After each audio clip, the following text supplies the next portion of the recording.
Already আপনারা সবাই হয়তো জেনে গিয়েছেন যে আজকে ৩.৫ লাখ শিক্ষক কর্মচারীদের বেতনের চেক ছাড় হয়েছে। চেক বলতে ভুল হবে, জাস্ট অনুমোদন হয়েছে যে প্রায় ৩.৫ লাখ শিক্ষক কর্মচারীদের বেতন ছাড়া হবে এবং আজকে সারাদিনের মধ্যে যদি সকল প্রক্রিয়া সম্পূর্ণ করা হয়ে থাকে তাহলে আগামীকাল বৃহস্পতিবার আমরা এই টাকাটা ব্যাংক থেকে উঠাতে পারবো।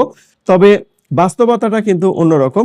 যদিও সরকার থেকে বলা হচ্ছে যে আগামীকাল আমরা এই টাকাটা উঠাতে পারবো যারা শিক্ষক কর্মচারী রয়েছে, কিন্তু বাস্তবতা হয়তো এরকম হতে পারে যে অতীত অভিজ্ঞতা থেকে এরকম হয় যে এমন সময় ব্যাংকে টাকাটা ঢুকবে তখন আর আমরা ব্যাংক থেকে টাকাটা তুলতে পারবো না। তো যাই হোক, যদি কালকে দেয় তারপরে দেখা যাবে যে আমরা সামনে রবিবারের দিন টাকাটা পাবো। ফেব্রুয়ারি মাস কিন্তু শেষ, এখন পর্যন্ত আমরা জানুয়ারি মাসের বেতন পাইনি। তো কি একটা অবস্থার মধ্যে আমরা আছি সেটা আমরাই ভালো জানি, এটা অন্য কেউ আসলে বুঝবেও না, তাদেরকে বলে কোনো লাভও নাই। তো এই খারাপ অবস্থার মধ্যে দিয়ে আছি, এভাবে হয়তো চলতে হবে আরো কয়েকটা মাস, যতদিন না পর্যন্ত ইএফটির যে প্রক্রিয়াটা সেই প্রক্রিয়াটা একটা স্টেবল অবস্থায় না যায়।